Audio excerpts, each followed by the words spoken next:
After I spent years saving to buy my first home, my sister demanded I sign the house over to her family because they needed it more. When I refused, she burned my house down, so I helped put her behind bars. I'm in my late 20s and work in operations management for a medium corporation. It isn't flashy, but it's consistent. Long hours problem solving and preventing things from coming apart. That's pretty much how I've spent my entire life as the one who figures it out. In my family, this led to my becoming the responsible one, which essentially meant that no one checked on me since I would be okay. My parents, Gregory and Catherine, always acted as if I was born knowing what I was doing. They assumed that if I struggled, I could manage it. Meanwhile, my little sister Chloe was treated as a precious collection. Dust her off, keep her secure. Don't let her feel overwhelmed. Every move she made, no matter how dubious, was lauded as heroic, difficult, or too much for her to bear. I stopped expecting fairness years ago. Anyway, after 5 years of saving every penny, forgoing holidays, and working additional hours whenever possible, I eventually purchased a home. Nothing dramatic, simply a 2-bedroom cottage on the outskirts of town. Most people would have turned it down since it required a lot of effort, but I felt I could create something substantial out of it if I was patient. The apartment had ancient paint peeling like thin paper flooring that looked like someone had dragged metal furniture over them for a decade, and a kitchen with cabinetry so bent I could see light through the gaps. But it was mine. No roommates, no landlords, and no shared walls.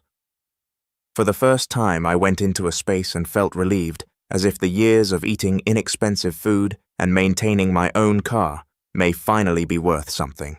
Renovating the house became my second full-time job.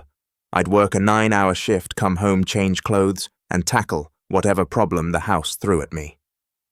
I watched the video after the tutorial until my eyes burned. Some evenings I fell asleep on the floor with tools all about me. My shoulders hurt for several weeks.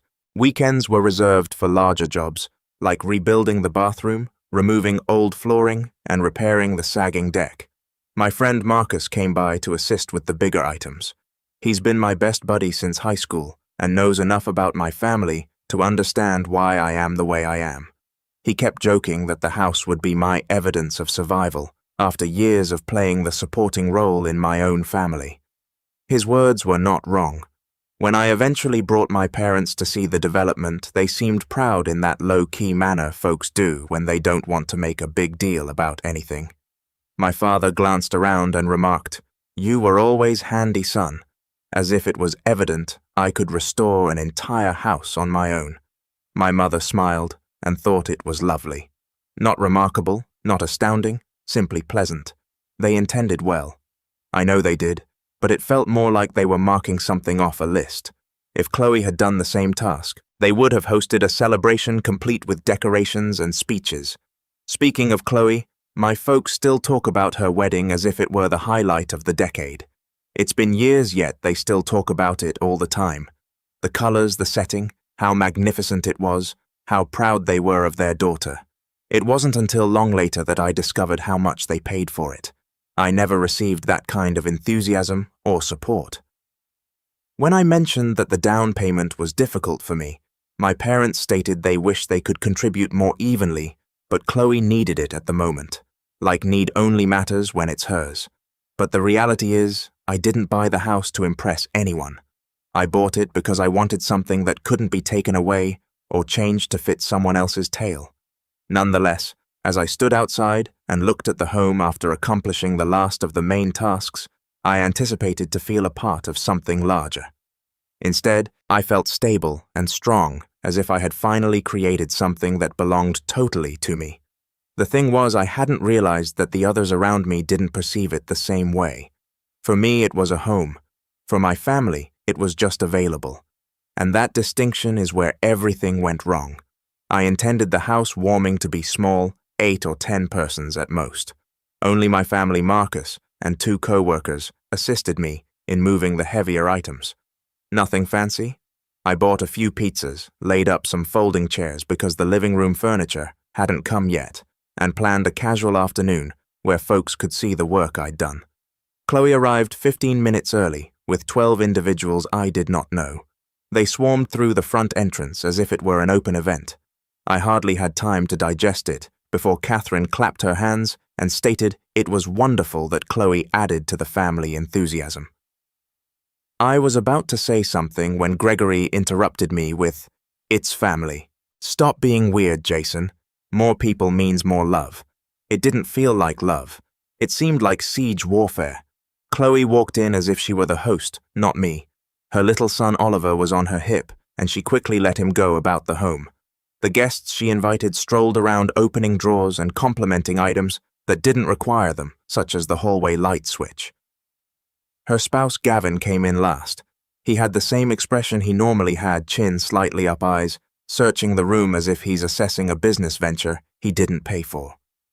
He gave a slow nod, as if he accepted the plan, which irritated me more than I expected.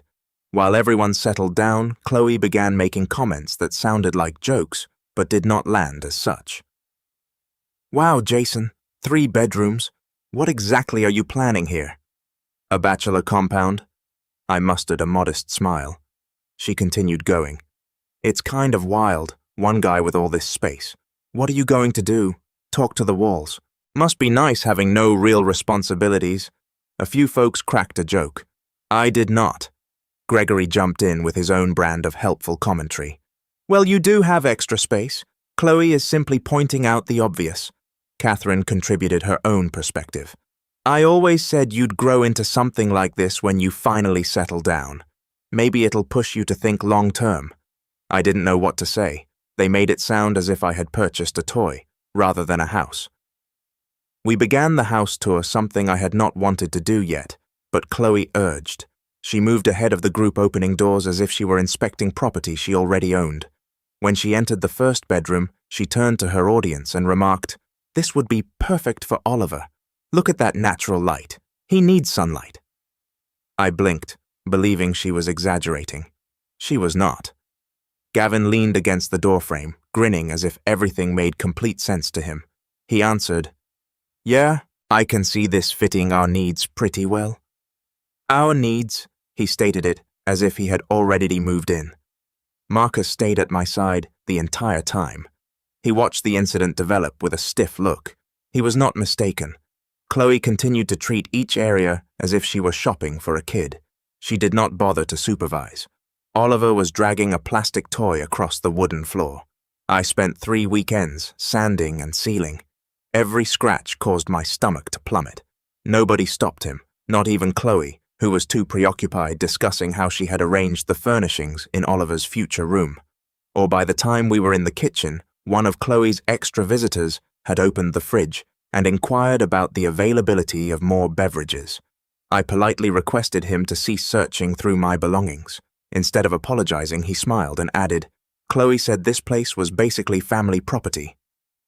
I stood there, wondering whether I had misheard him. Chloe gave me a look that suggested I was being theatrical. "Relax, Jason. Nobody cares about a fridge. It's just family." Marcus murmured something under his breath that sounded like a threat. I considered asking him to repeat it. As the trip came to a close, I realized I hadn't said anything throughout. The entire event consisted of Chloe going ahead, pointing, assigning, redesigning, and behaving as if the home was some kind of common resource that I had selfishly locked away. People had only just eaten their pizza when Chloe clapped her hands loudly enough to cut every conversation in half. She stood in the midst of my living room as if she were preparing to give a class. I froze in the middle of a sentence. Marcus peered over from the couch, and some of the people she had brought quieted down. Chloe grinned too widely. I didn't move. I wasn't giving her the stage, but she took it anyway. "I have a plan," she said, taking a manila folder from her large purse. I took a step closer and asked, "A plan for what?" This was my housewarming, not a strategy meeting. She ignored it, opening the folder and pulling out pieces of paper she had printed. That alone annoyed me. She had come prepared, deliberate, and confident. "Since Oliver needs a yard instability," she started off. "And since you have all this unused space, Gavin and I came up with a solution that benefits everyone." I crossed my arms and straightened my shoulders, indicating that I would not entertain whatever this was. But she did not back down. If anything, she straightened up as if expecting a claim. "You transfer the deed to us." she added, as if she were requesting a cup of sugar. It makes the most sense. A young family needs a home more than a single man does. The room fell dead silent. Gavin stepped up beside her, hands in his pockets, like he was here to negotiate the merger of two companies. Your mortgage isn't crazy, he said, nodding toward me.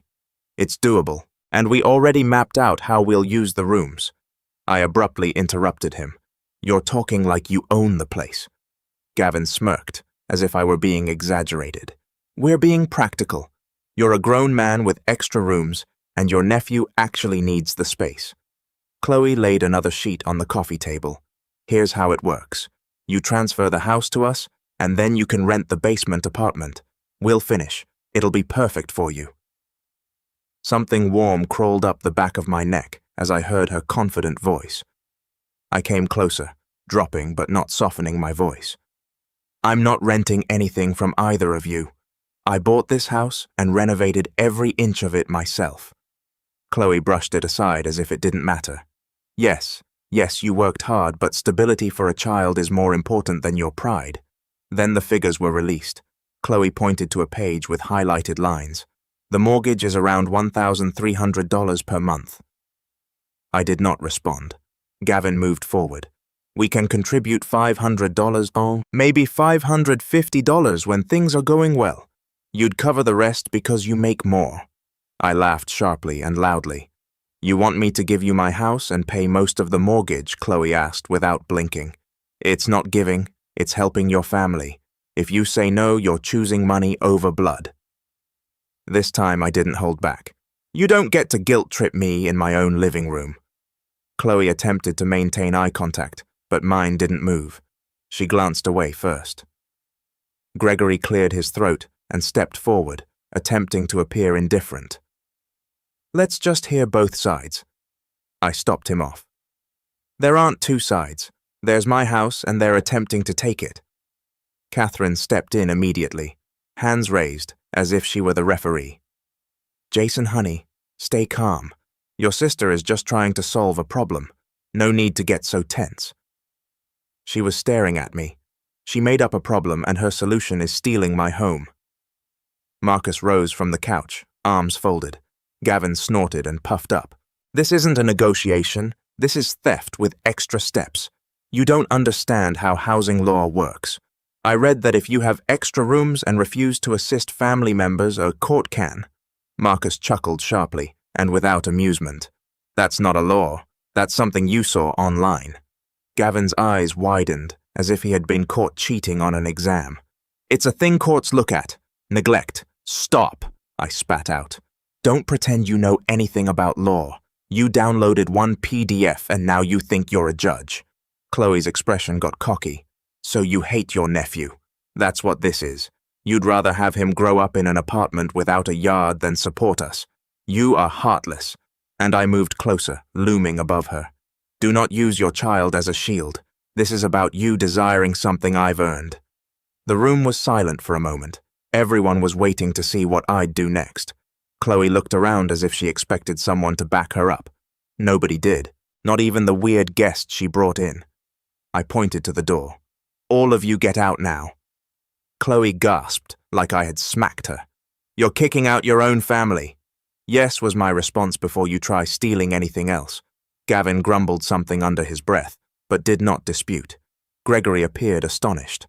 Catherine covered her lips, but I didn't mind. Marcus stepped beside me like a wall. I opened the door wider, and one by one they departed. That's when the house stopped feeling safe, and this was merely the beginning. My phone lit up the morning after I kicked everyone out before I even got out of bed. At first I assumed it was Marcus checking in. No, that was Chloe. A wall of text dominated the screen. Paragraphs, voice notes, screenshots of stuff I never said, and lengthy guilt trips written as if she were auditioning for a theatrical speech. She didn't even attempt to conceal the insults. You're not a real man if you can't help your own family. You only care about money. You're cold and selfish. Oliver deserves better than an uncle like you.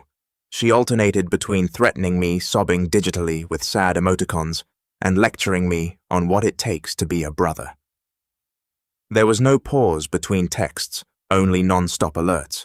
Then Gavin started, His tone was not hostile. It seemed condescending, as if he believed my reaction last night was only a little setback. "Let us know when you're ready to have a mature conversation. We can work out the rent terms when you calm down. I'll start looking at contractors for the basement.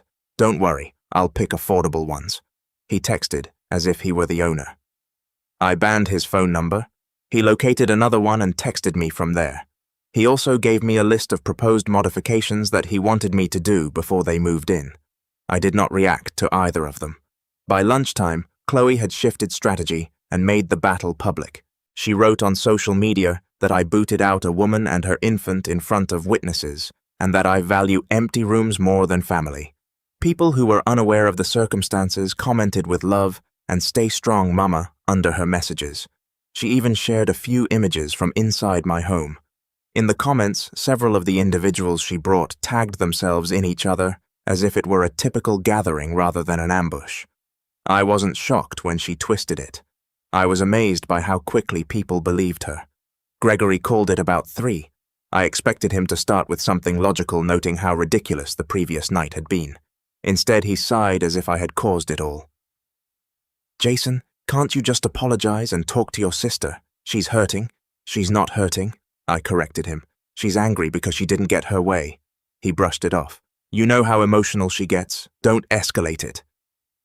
Catherine then called. I sent both of them screenshots, proof, actual texts and voice messages, in which Chloe called me heartless, and Gavin pretended to have already moved in.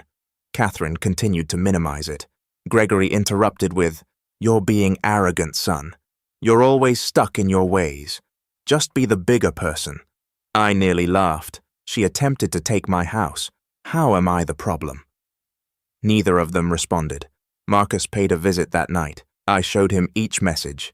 He did not sugarcoat anything. "This is harassment," he stated. "You need to document everything, including screenshots and timestamps, and upgrade your security." People like this don't stop just because they're embarrassed. There's something in Chloe's tone that felt unstable, as if she'd convinced herself she was owed something. So, I installed exterior cameras the following morning. Doorbell cam, backyard cam, new locks, motion lights. Nothing fancy, but enough to help me sleep better. I stopped opening the door until I had checked the camera first. They recorded to the cloud, which made me feel a little safer, but the majority of what they captured at night was shape and motion rather than clean faces. When Gregory and Catherine learned about the cameras, they acted as if I had bought attack dogs. "You're escalating," Gregory stated. "You're treating your sister like a criminal." Catherine added, "This is unnecessary." "No," I said, "this is protection." They refused to accept that. Family gatherings changed quickly. I stopped going, and relatives who only knew Chloe's version began acting as if I had committed a crime. I received texts from cousins repeating her lines. Family members should not fight over a house. You could have handled it differently. She just wants stability for her child. No one seemed to care that the stability she desired was the result of years of work I had done alone.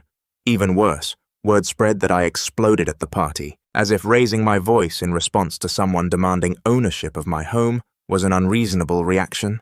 Gavin claimed I threatened him, which never happened. I did not threaten to hurt him. I did not make any violent promises, as he had told people. I shut him down and told him to leave. That is it. By the end of the week, it felt like half of my family had transformed into Chloe's echo chamber. Marcus remained consistent, though. Every day he reminded me to avoid emoji traps and manipulative messages. He advised me to save everything and maintain a calm exterior. People like them use chaos as leverage, he explained. Do not give them more. I tried, but each day felt like a new level of disrespect, an accusation, or an attempt to make me feel guilty for not handing over something I built myself. I already had a work trip scheduled for the following week. It should have been a straightforward 2-day conference out of state. Instead, I left with a heavy tension in my chest. As I locked the door behind me, the morning I left, I looked back at my house. For the first time since purchasing it, I did not feel excited or proud when I looked at it. I felt uneasy. Something was approaching and I could feel it. I was halfway through the second day of my business trip when my phone rang with an unknown number. Normally I ignore them, but something told me to pick up. A calm voice introduced himself as a member of the fire department in my hometown. He gave my address and then said the words I never expected to hear. "There's been a fire at your property?" Everything around me vanished for a split second. My laptop screen, the conference room, and the notebook in front of me were gone. My first instinct was not even fear. It was disbelief. I inquired whether they had the wrong address. They did not. I grabbed my bag, informed my supervisor that I had an emergency, and got into my car. The drive back was a blur. I don't even remember the roads. Only the pressure in my chest increased as I got closer to home. Marcus called because one of my neighbors had his phone number after helping me with the deck. "They're saying your place is on fire." He told me, "I'm heading over right now." When I finally arrived at my street, I noticed the flashing lights first. Fire trucks, police cars, a few neighbors standing outside in their jackets. And then I noticed it. My house, or what remained of it. The right side was completely blackened. The windows had been blown out. Smoke was still coming from the roof. My stomach dropped so hard that I felt lightheaded. What hit harder was seeing Gregory and Catherine standing with two officers talking quickly and waving their hands as if they were defending someone. Catherine approached me before I could say anything. "Jason, honey, don't panic. These things happen. These things," I inquired. My voice sounded sharper than I intended. Gregory stepped in quickly. "My house is destroyed. We don't know what caused it yet, so don't go accusing anybody. Fires start accidentally all the time." I had not accused anyone. They were saying it before I had even processed the scene. One of the firefighter investigators approached me. He introduced himself, asked if I was the owner, and began walking me through what they had seen thus far. His tone was professional, but firm. They deemed the fire suspicious. The point of origin appeared to be intentional. There were signs that someone had been near the side entrance recently. When they inquired about cameras, I pulled up the clips. The footage showed a figure cutting across the yard's edge toward the side entrance, hood up and head down. Nothing you could positively identify from a grainy nighttime video. The feed then dropped as if the power or rotor had been disrupted. A few minutes later, the fire started. Then Catherine said, "Remember, our daughter lives nearby? She would never do anything like this." The investigator looked perplexed. "Ma'am, we didn't mention any suspects." That said it all. The police wanted to speak with me. They led me to the back of a cruiser which was quieter. They inquired about conflicts, recent threats, and anyone who may have a motive. I opened my phone to show them everything. Chloe's lengthy messages, Gavin's smug texts, public posts, and even the housewarming chaos. "That's a lot," the officer stated. "I know. Do you have the names of the people who were at the housewarming?" "Not all," I informed them. "She brought strangers, but she posted about it and they tagged themselves in the comments. I screenshotted it all. They photographed my phone screen, asked follow-up questions, and carefully documented everything." As I walked back toward the curb, I noticed Chloe standing a few feet away, arms crossed and eyes red as if she had been crying. She was not being questioned. She was not upset by the fire. She seemed upset that I was giving the police information. When she saw me, she immediately went into performance mode. "I can't believe you're letting them think I had anything to do with this," she said, her voice trembling. "I'm your sister. I'm your mother. Why would I ever hurt you?" I didn't say she did anything. I did not imply it, but she responded as if she had already been accused. Gavin stood beside her, trying to appear composed. "You need to be careful what you're saying to officers," said the man. "You're emotional. You don't want to create a false version of events." He was staring at me. I told them the truth. He gulped hard. "Just don't let anger cloud your judgment," said a guy who had attempted to claim my house 2 weeks before. Marcus finally arrived and went right to my side. "You good?" he inquired quietly. "No," I replied. "Not even close." He remained there, a steady presence, while Gregory and Catherine hovered on the opposite side of the yard. I overheard Gregory tell an officer, "My daughter would never do this. She's a caring person. Whoever told you otherwise is exaggerating." The officer responded, "Sir, we are gathering facts. We haven't been told anything specific." Catherine kept looking at me as if I was the one who started the fire by cooperating. When another investigator approached me with clarifying questions, Gregory stepped forward like a defense lawyer. "Do you need to keep asking him questions? He is upset. Consider saving it for later," I said. "Dad, let them do their job." Catherine looked at me as if I had betrayed her. The questioning continued. More evidence was collected. More officers were walking around the property. Every few minutes, someone would ask me another question about the timeline or motive. Each time, Chloe and Gavin became more tense. Eventually, one officer approached me and spoke quietly. "I'm not saying anything officially yet, but the pattern of damage and the timing lines up with someone who knew you weren't home." My teeth were grinding. I didn't say anything. When I looked back at my parents, they were huddled around Chloe as if they were comforting the victim herself. It was obvious by the time the firefighters had cleared the scene and secured the area. The evidence pointed to Chloe, and my parents were not simply refusing to see it. They were already planning their defense. The investigation proceeded faster than anyone expected. A week after the fire, the police called me early in the morning and asked me to come inside. I sat in a small room alongside an investigator and a detective. Both of them appeared serious yet calm. They laid out their findings. There were traces of accelerant near the back entrance shoe prints that matched the brand worn. My cloud footage captured a hooded figure moving toward the side entrance before the feed dropped. A neighbor's camera caught her car near my street while she claimed to be at home, and the history of threats prior to the fire. When they said we're issuing charges, my chest tightened. Not satisfaction or fear, but the weight of everything becoming real. Chloe was arrested later in the afternoon. I did not receive any news from the police. I heard it from Gregory, who called me in a panic, breathing heavily, as if someone had died. "Jason, what did you do?" he demanded. "They came to her house and took her away in handcuffs. She's married. She has a child. I didn't do anything. I told them they arrested her based on evidence. You could have stopped it." He said, "You should have told them this was a misunderstanding. Families don't destroy each other like this." My jaw clenched. "She burned my house down." Catherine cut into the line, crying loudly. "She made a mistake. She wasn't thinking clearly. She's under stress. You know how fragile she is. She has a baby. How could you let this happen to her? How could she do this to me?" I replied. Catherine sobbed harder. "You can still fix it. You can retract your statements. Tell them you exaggerated. Clarify the timelines. Say you're unsure. Anything. Just help your sister before her whole life is ruined." I almost laughed at the absurdity. I told the truth. "I'm not lying for anyone." Gregory's voice dropped cold and sharp. "You are ruining this family." "No," I said. "Chloe did that." He hung up.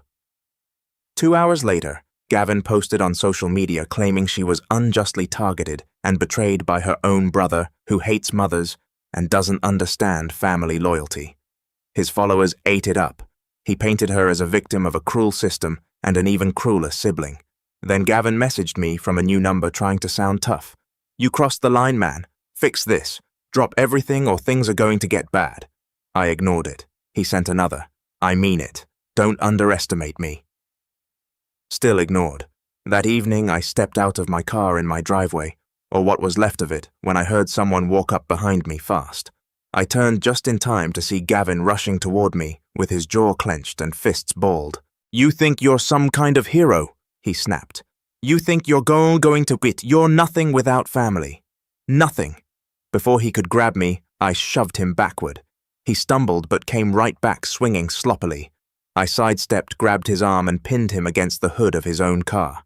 He struggled, but he wasn't strong. He fought like a man who thought bluster was enough. "You want to try that again?" I said through my teeth. Marcus pulled into the driveway right then and saw the whole thing. He got out ready if needed, but he didn't have to lift a finger. I had Gavin completely locked. "Get him off your property and call the cops," Marcus said. Gavin tried one more weak shove, so I released him with a hard push that sent him stumbling several feet back. He tripped, caught himself, then pointed at me with a shaking hand. "You'll regret this," he hissed. "You're destroying our family." "Your family destroyed itself," I said. "Now get off my property." He scoured to his car and peeled out like a teenager who just lost a fight he started. Marcus walked over. "You okay?" "I'm fine." I said he won't be back. "You know he tried to put on a tough guy act, right?" Marcus said. "You barely touched him." Guy fights like a wet sock." For the first time in weeks, I almost cracked a smile. The next few days were worse with Gregory and Catherine. They stopped pretending to be neutral. Every call was another attempt to twist my arm. "Just tell the court you misunderstood. Think about Oliver. He needs his mother. Why are you doing this? Why are you being cruel?" Each time I gave the same answer: "I'm not lying." Catherine cried every call. Gregory yelled every call. Both blamed me for everything, but Marcus stayed steady through all of it. "You're not doing this to her," he kept reminding me. "She did it to herself. She's responsible for her choices. You're just telling the truth."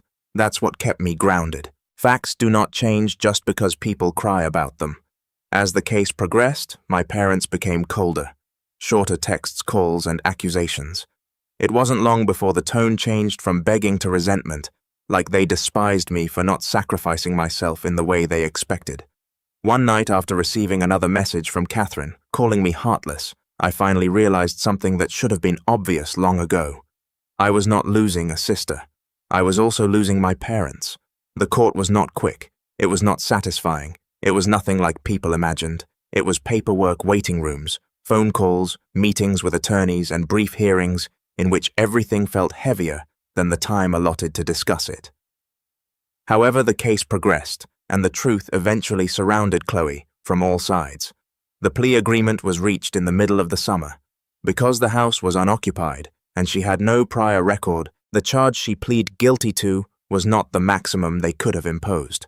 The prosecutor proposed a deal that guaranteed restitution while keeping the case out of trial. The judge suspended jail time on the condition that she pay comply and stay clean, and warned her on the record that a single violation would result in a sentence. She took it. There was no dramatic speech, no final attempt to deny anything, and no major emotional breakdown. Just a quiet admission to the charges because the evidence was too clear to fight. Guilty. Her sentence included probation, mandatory counseling, community service, and something more important, court-ordered restitution. She owed tens of thousands in damages.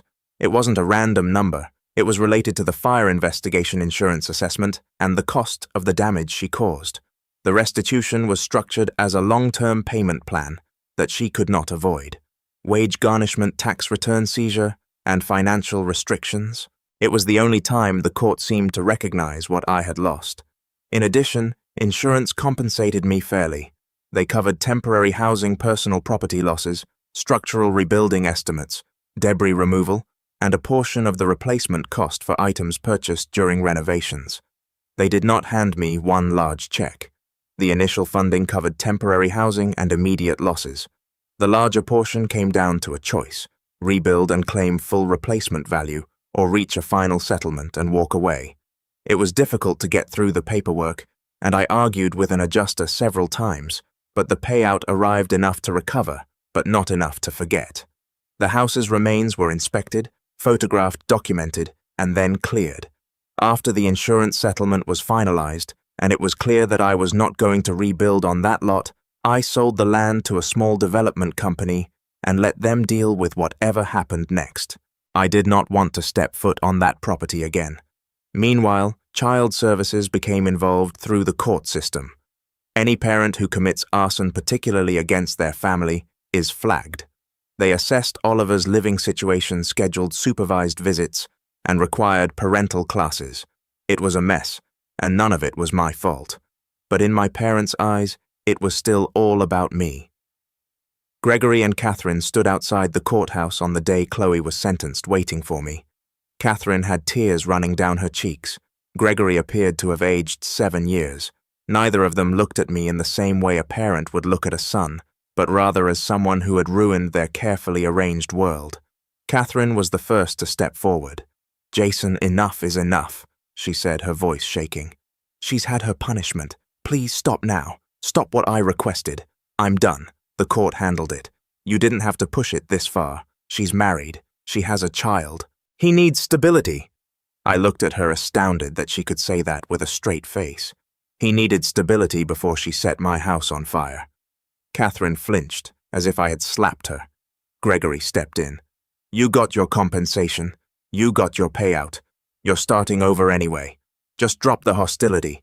Let her rebuild. You think compensation fixes everything? I wondered. You think money replaces the place I spent months rebuilding, or the feeling of being hunted in my own family? You're being cruel, she said softly. No, I said, I'm being honest. Something you two haven't been with me in a long time. Their expressions hardened, not because they disagreed, but because they were finally hearing something they had never wanted acknowledged. It did not end there. They tried one more angle. Do it for Oliver, Catherine implored. He needs his family. He has family, I corrected. Just not me. That was all. No yelling, no lengthy speech, just the absolute truth. I walked away as they remained frozen on the courthouse steps. That night I blocked Chloe Gavin, and eventually Gregory, and Catherine. It wasn't vengeance. It wasn't rage. It was about survival. You can't have people in your life who will watch your house burn and then blame you for the smoke. The final part of the insurance settlement was processed 3 months after the court case was closed. I had enough to rebuild or relocate. I chose neither of those old paths. Instead, I accepted a job offer from a branch of my company located 2 states away. Better pay, weather, and distance. I packed the little I had left. The fire destroyed most of my belongings, so I moved into a clean, quiet apartment with new walls that did not carry old echoes. Marcus clapped my back as we finished unloading the last box. Feels like the first normal chapter you've had in a long time, he told me. He was correct. There was no celebration, no victory lap, no dramatic rebirth, just silence. The kind of quiet a man notices after years of tolerating noise. I found my rhythm again. Work, sleep, and small routines centered on my life and no one else's. The first time I cooked in the new kitchen, I didn't consider who might knock on my door or demand something from me. Months later, sitting on my new couch, I recalled something that had stayed with me my entire life. My family always labeled me as strong. People believe that is praise. It is not. Being the strong one was just an excuse to take from me, assuming I'd never break, complain, or require anything in return. I'm no longer their strong one. I am just a man living in peace far away from those who mistook my stability for something they could exploit.